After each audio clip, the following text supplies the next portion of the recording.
À moins que vous viviez dans une grotte ou alors que vous reveniez de vacances et que vous n'avez pas ouvert vos portefeuilles crypto pendant toutes vos vacances, vous n'avez pas pu rater le fait que le marché a eu une forte correction, le marché a été en baisse très violemment durant ces dernières semaines. Si on prend par exemple la charte de l'Ethereum, on peut voir que durant les 75 derniers jours, depuis l'ATH qui était à 4000$, on a eu moins 46% ou moins 1850. On avait déjà eu une petite correction après l'ATH. Depuis, on était remonté vers les 3500$, où on était plutôt bien. Et là, en seulement 19 jours depuis le 22 juillet, on a une correction de plus de 25%, 26,19 exactement, ce qui représente plus de 900$ en 19 jours seulement. Et le 5 août, ça a été un carnage car on a eu une mèche de plus de 20% en un seul jour et on allait titiller le haut des 1900$ et le bas des 2000$. Depuis, on est revenu vers les 2500, 2600$, mais on est encore bien bas. Et si on regarde pour revenir au niveau qu'on avait en fin août, on a encore un potentiel d'appréciation de plus de 35% sur l'Ethereum et par rapport à l'ATH, plus de 50%. Donc, on va voir ensemble quelles sont les opportunités que l'on peut prendre dans ce cas-là quand le marché est très volatile et quand le marché est en baisse et quelles sont les différentes stratégies pour lesquelles nous pouvons opter. Donc, la première que je voulais partager avec vous, ça va être une stratégie pour laquelle vous pouvez opter si jamais vous avez un profil d'investisseur avec une tolérance au risque plutôt faible, voire modérée, et que vous voulez au maximum limiter les pertes de capital et prendre le moins de risques possible. Et ce type de stratégie s'appelle tout simplement des stratégies delta neutrales. Donc, qu'est-ce que ça veut dire delta neutral? Ça veut dire que vous allez être neutre par rapport au marché. Bien entendu, quand on dit au marché, c'est les plus gros actifs, donc de l'Ethereum, du Bitcoin. Et donc ici, pour trouver ce type de stratégie, ce que j'aime bien faire, c'est aller sur DeFi Lama, aller dans l'onglet Yields. Et ici, dans l'onglet Yields, on va retrouver l'onglet delta neutral. Et là, on va pouvoir sélectionner un actif que nous voulons fournir. Donc par exemple, on avait pris l'exemple ici de la charte de prix de l'Ethereum. Donc on va dire qu'on veut fournir de l'Ethereum parce que vous détenez par exemple dans votre portefeuille de l'Ethereum et vous souhaitez fournir ce dernier en collatéral pour faire un emprunt sur un autre actif et pouvoir faire travailler cet actif que vous empruntez pour générer des bénéfices tout en détenant toujours vos Ethereum. Donc ça va être une stratégie très intéressante car en vous exposant uniquement aux actifs que vous détenez déjà sans prendre des risques supplémentaires, en vous positionnant sur des actifs plus volatiles. Donc on va rester par exemple sur de l'Ethereum, du Bitcoin, les grosses cryptos blue chip, ou même vous pouvez, si vous le souhaitez, fournir des stablecoins. On va pouvoir mettre en place des stratégies où on va prêter, donc faire du lending avec nos actifs, pour, de l'autre côté, grâce à ce collatéral en lending, pouvoir faire du borrowing, donc de l'emprunt, et grâce à ce que nous avons emprunté, pouvoir générer des revenus et des rendements. Donc ici, pour déterminer comme il faut nos différentes stratégies et nos différents paramètres, on va venir pouvoir appliquer des filtres. Donc par exemple ici, je fournis de l'Ethereum. L'actif que je voudrais emprunter, ça serait de l'USDC pour vraiment rester neutre par rapport au marché et être exposé uniquement à la volatilité de l'Ethereum, car bien entendu, quel que soit l'actif que vous empruntez, vous allez devoir par la suite rembourser le montant emprunté en nombre de tokens. Donc si à un moment donné vous empruntez un token volatile, au moment de le rembourser, suivant comment le prix de ce token volatile a évolué, ça peut avoir un impact sur le montant que vous allez devoir rembourser au moment où vous voulez fermer votre prêt et récupérer l'actif que vous avez fourni, donc dans notre cas de l'Ethereum. Avec l'USDC, ça ne sera pas le cas car c'est un stablecoin et sa valeur ne va pas changer. Ici, max of LTV, ça veut dire quelle est la quantité en pourcentage que vous voulez emprunter par rapport à la valeur de l'actif que vous fournissez. Donc ici, moi, je vais sélectionner 60%, car plus on est près des 100%, donc aucune plateforme de lending et de borrowing vous permettra de faire 100%, mais plus on est près de 100%, il y a certaines plateformes qui vous permettent d'aller jusqu'à 95% par exemple de la valeur que vous fournissez, suivant la confiance qu'ils ont dans l'actif que vous fournissez. Et bien, plus on se rapproche des 100%, plus avec des mouvements de prix du marché, on a facilité à avoir une liquidation sur notre position. Et ici, comme évoqué, on veut être delta neutral, être uniquement exposé à la volatilité de l'actif que nous fournissons et limiter les risques au maximum. Donc on va se positionner sur une LTV plutôt faible pour éviter tout risque de se faire liquider. Donc ici, 60%, je pense que c'est assez conservateur, surtout si on fournit de l'Ethereum et qu'on emprunte de l'USDC. Après, le montant à emprunter et le montant à fournir, ça c'est pas des paramètres qui, je pense, sont importants à définir. Lorsque nous recherchons notre opportunité, ça sera important à définir une fois que vous mettez en œuvre la stratégie. Ici, vous allez pouvoir sélectionner des blockchains. Donc, par exemple, vous pouvez désélectionner celles qui sont présélectionnées, car de base, il y a toutes les blockchains supportées par DeFi Llama qui sont sélectionnées. Vous pouvez sélectionner les blockchains que vous appréciez. Donc, moi, par exemple, je vais sélectionner Polygon, Arbitrum, la Binance Smart Chain également. Ce sont des blockchains que j'aime bien. On va aller chercher Base également. Voilà, ça, c'est les blockchains et les réseaux que j'utilise le plus. Et ici, un autre critère qui est assez important, c'est la TVL de la stratégie. Donc, combien de valeur en dollars a été fournie dans cette stratégie par les autres utilisateurs. Donc ça va être quelque chose d'assez important, car si la TVL est très basse, ça veut dire que non seulement les autres utilisateurs n'ont pas confiance dans cette stratégie, pourquoi devrions-nous avoir confiance, nous, dans cette stratégie? Donc c'est quand même une marque de sérieux d'avoir une TVL assez importante. Donc ici, on va sélectionner, moi, pour ma part, 200 000 $. Libre à vous de sélectionner plus élevé ou plus bas. Une fois qu'on applique tous ces filtres, on va avoir toutes les stratégies qui correspondent aux filtres que nous avons appliqués et on va pouvoir regarder les différentes stratégies qui vont venir nous intéresser. Une de celles qui a retenu mon attention ici, ça va être la 7e, où on emprunte de l'ETH pour fournir de l'USDC et farmer de l'USDC sur Yarn Finance, et on nous annonce pouvoir faire presque 300% de rendement. Donc on va aller voir ça de plus près. Ici, ce qui est bien dans cette interface de DeFi Llama pour les positions delta neutrales, c'est que ces stratégies sont réellement des stratégies avec plusieurs étapes et plusieurs plateformes qui sont utilisées, et ces étapes, on nous les détaille vraiment de façon claire pour qu'on puisse les suivre sans problème. Donc on nous dit qu'on va fournir et prêter donc du lending notre ETH en tant que collatéral sur la plateforme DeForce et qu'on sera payé 1,24%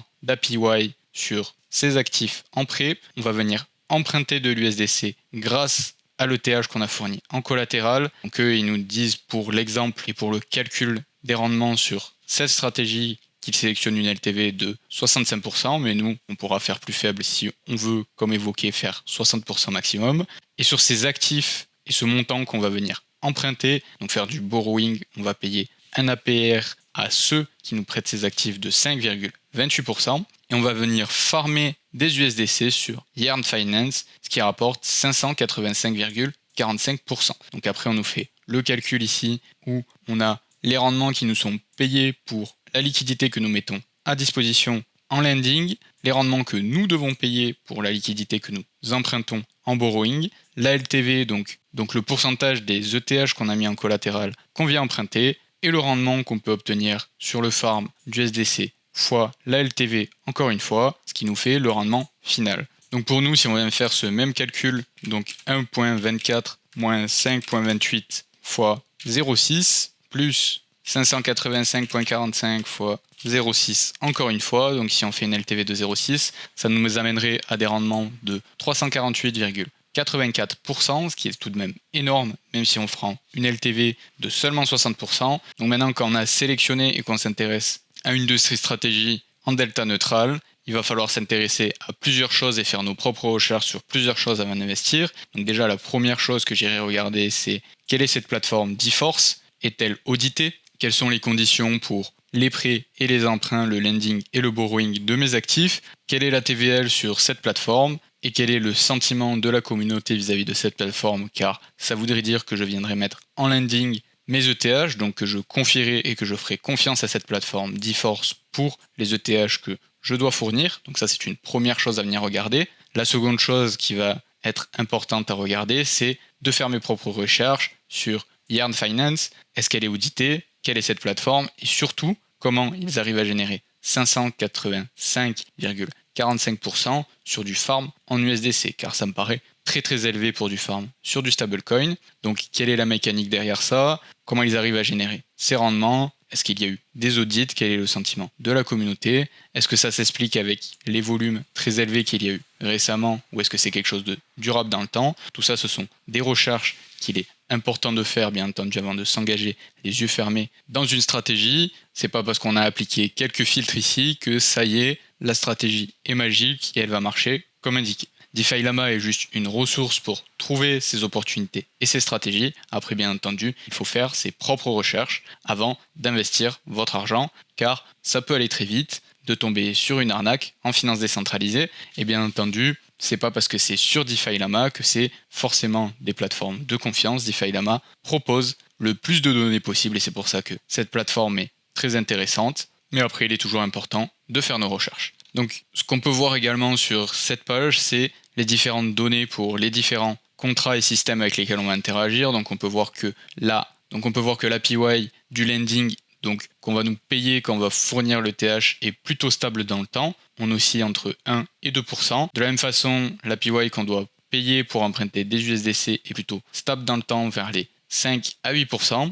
En revanche, ce qui n'est pas stable dans le temps du tout, c'est l'API du farm. Donc soit le farm a commencé récemment et c'est pour ça qu'il n'y avait pas de rendement précédemment, mais on peut voir qu'on a 0% de rendement jusqu'au 21 juillet. Après, on a des poussières, quelques pourcentages qui sont plutôt logiques et plus réalistes pour du farm sur un stablecoin, surtout de l'USDC. Et après, on passe à plus de 580%. Donc ça, c'est vraiment quelque chose à regarder de plus près. Mais voilà en tout cas pour ce qui est de la fonctionnalité pour trouver ces stratégies delta neutrales qui peuvent être très intéressantes. Moi, ma plateforme favorite pour faire des stratégies delta neutrales, c'est bien entendu Aave, qui est probablement la plateforme de lending la plus importante en DeFi et qui, au total, a plus de 21 milliards de dollars de TVL sur les 8 réseaux sur lesquels la plateforme est présente. Donc là, vous pouvez directement fournir et emprunter différents actifs. Et après, bien entendu, vous pouvez créer vos propres stratégies. Si vous ne trouvez rien qui correspond à votre profil d'investisseur sur DeFi Lama, même si ça m'étonnerait car il y a de tout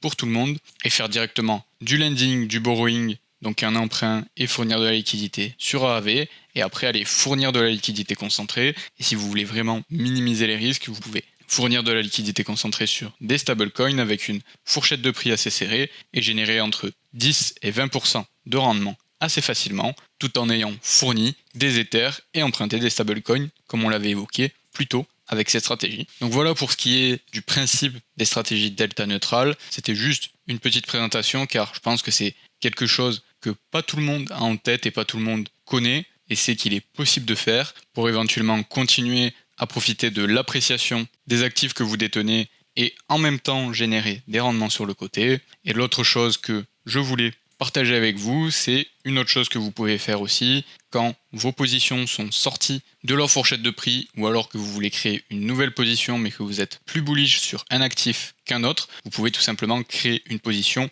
en dehors de sa fourchette de prix ou laisser une position qui est sortie de sa fourchette de prix en dehors de cette dernière. Donc ici, c'est le cas sur ma position entre du Jasmy et du BNB. Je suis en dehors de la fourchette de prix, ce qui fait que certes, je ne touche pas de rendement sur cette position. Actuellement, je génère 0% d'APR. En revanche, je suis à 100% converti en token Jasmy, ce qui fait que je profite à 100% de l'appréciation de ce token. Et je pense que Jasmy a un potentiel d'appréciation assez important. Donc, pour l'instant, je ne réajuste pas ma fourchette de prix, car ça voudrait dire verrouiller de la perte impermanente. Et ici, je préfère profiter de l'appréciation du token Jasmy. Et quand ce dernier augmentera en valorisation, eh bien, ma position reviendra de façon organique dans la fourchette de prix. Je pourrai de nouveau générer des rendements en ayant normalement une appréciation plus forte sur mes actifs et plus de tokens que si j'avais rebalancé ma position. Donc voilà pour les différentes choses que je fais et qui sont possibles de mettre en place dans ce contexte de marché baissier